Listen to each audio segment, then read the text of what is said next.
Okay, so thank you, Isaac Dankwa, for giving us the opportunity, to go on this interview.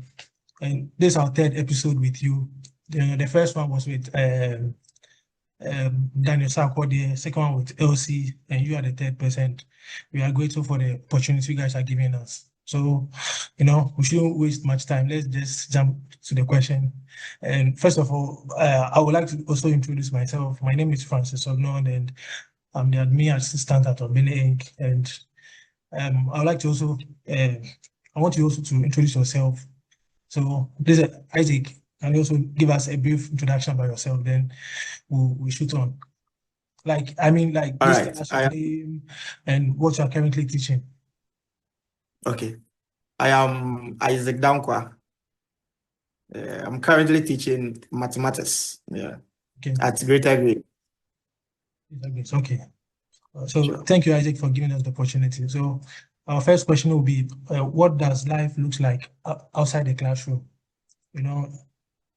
Your day-to-day activities, when you're done with your work in school, when you get home, how does life looks like outside the classroom? All right. So thank you for the question once again, Mr. Francis. I think that as a teacher, there are so many activities that we can actually involve ourselves in. And personally, I do a number of classes after my normal class. Yes, Yes, okay. because we want to get more students on board, and we all know that mathematics is one of the topics that seems difficult for students. So I also try my best to help them out outside the class. So I mostly involve myself in helping others during off-class hours. Okay.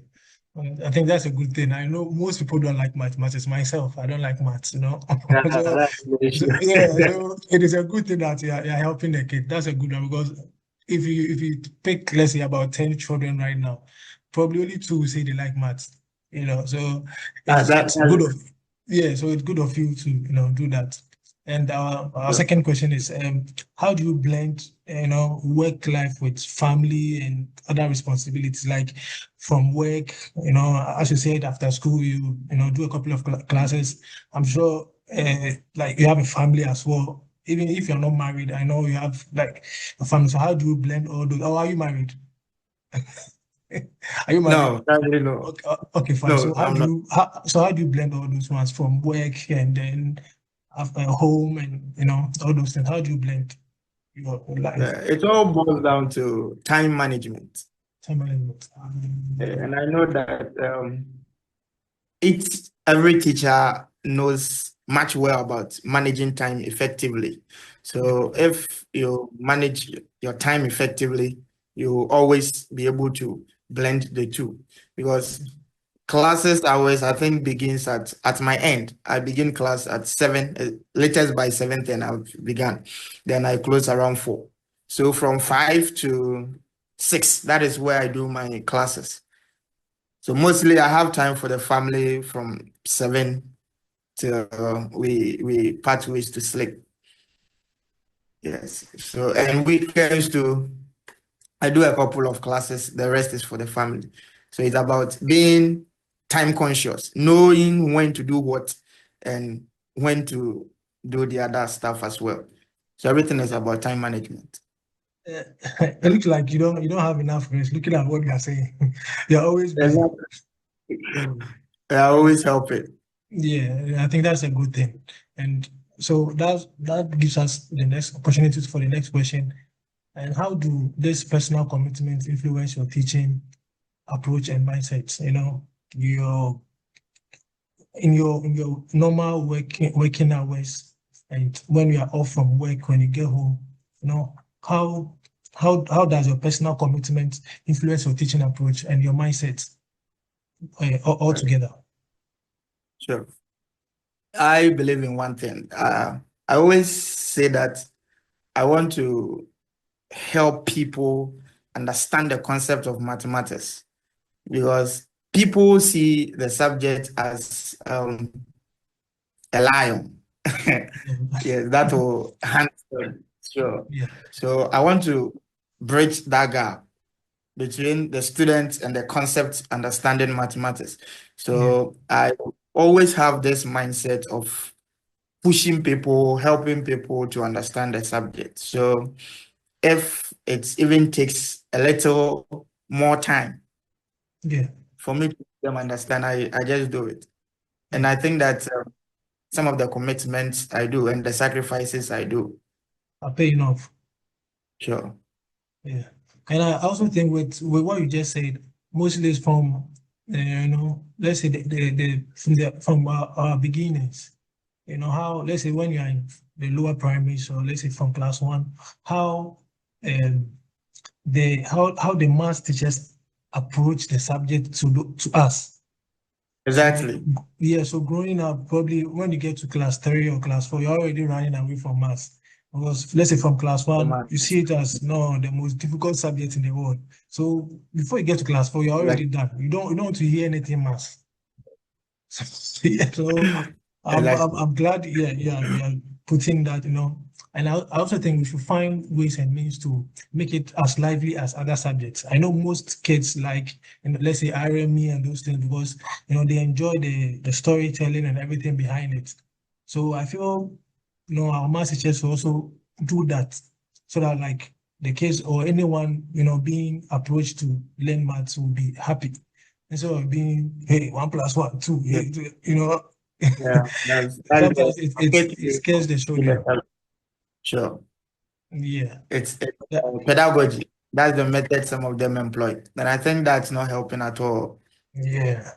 It scares them. Honestly, I won't lie because me growing up, from class 1 going, all the teachers I've met. I don't remember seeing any math teacher who has been flexible. I think the only one I remember was when I was in high school, SS. He's the only one I remember who was a bit flexible. He was teaching the one, I think he was our elective math teacher. He was the only, so far in my life, he's the only one I've seen who was a bit flexible. He's only, yeah, he took his time to give us, but the rest, when they come, it's business as usual. You go to the board, put a question on it, solve it. If you can't do it, out of the class. Or some sort of punishment or something. Oh my God. So yeah, so let's continue. So my next question is are you pursuing any further studies or any side projects you have? Do you do something else? I mean, apart from your work in the field and when the extra classes you do something else again? And are you pursuing or do you have ideas or do you have plans of pursuing further studies or something? Yeah, currently I'm not pursuing, but I have plans of doing that. Okay. Yeah. Okay. So sometimes during weekends to business side of it, when I get the chance, I take what we call spare. Like we drive through the town for some money. That's good. That's good. That's a good thing. Yes.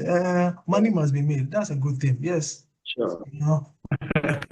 You know, teachers are multi-talented. They have a lot of ideas, so it's a good one. Because in whatever we do, money must be made. That's the most important thing.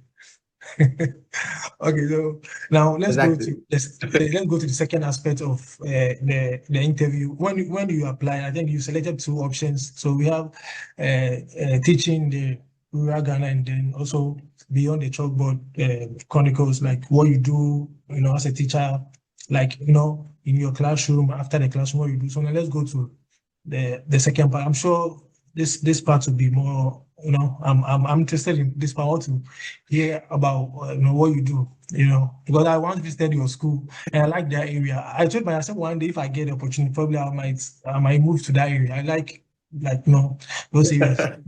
Most part of the central region, Apam, Cape Coast, Elmina, I like those areas. So maybe one day I'll be moving there soon. Okay, so yeah. Yeah, so my question is, so what is it like teaching in your community and what are some unique joy and struggles, being the, not too rural, but in a little bit rural area part of the country, what's like teaching in the community and what are some unique joys and struggles there? All right, it's all good. teaching in a community like this comes with its own benefits and struggles. Because I'll first start with a standard of living. So if you compare the standard of living here to those in the urban areas, you definitely prefer this place because you can get some of the kids can just come say, please, my mother said I should bring you a fish. You see, sure. Then there's gifts. So it makes everything good. Yeah. That's the benefits aspect of that. But sometimes too, because of the culture differences, you have to blend, and it may be very difficult for. So, but when we are still on course, we are still doing our best to bring the best out of the kids and help them grow. Yeah.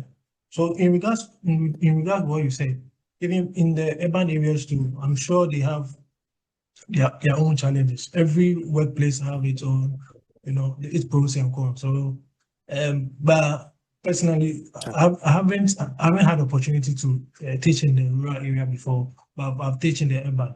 But I've been to a couple of schools in the rural area, not to teach, but to experience how they teach. So I think I've had both experience. So personally, I would prefer, if I had the opportunity, I prefer being in the rural area, because in those areas you have the opportunity to to inspire the kids. And as you said earlier on, the cost of living, you'll be able to save enough money being a teacher because of how food, the price of food and other things, yes, and it has its own bad side. Personally, I think the bad side is sometimes related to technology. That is where you have a little bit downside with, being a teacher in the rural area, yeah, and maybe just a little bit minor thing. But being a rural area I think it's great. You have your peace of mind, no pressure, like no noise from the urban areas. Yeah. So personally, that's what I think, and I also think the government should also do that. Those in the government schools, the government should, I know they are doing, I don't know whether is it, I don't know whether it's implemented yet or it's still working. I learned they said they have something for the teachers that decide to, or who are posted to the far remote rural areas. Yeah, you should give them some stipends or some bonuses to encourage them, because everyone wants to move to the city because of some, lack of some amenities in some places. So I think they should also do that. But there's a difference between the government school and the private ones. You see the difference clear. Yeah, you see the clear difference there. Okay, so can you describe a typical day, in school, in your environment? I've been to your school, but let me recommend you. Your school is a great place. I didn't expect to see that structure. Yeah, honestly, and you guys are in an advantage area as well. It's in a good place. Yeah. Thank you. All right, so you just go to the school and you go to your class. The welcome from the students will give you some kind of joy, like they are ready to take whatever you have. And that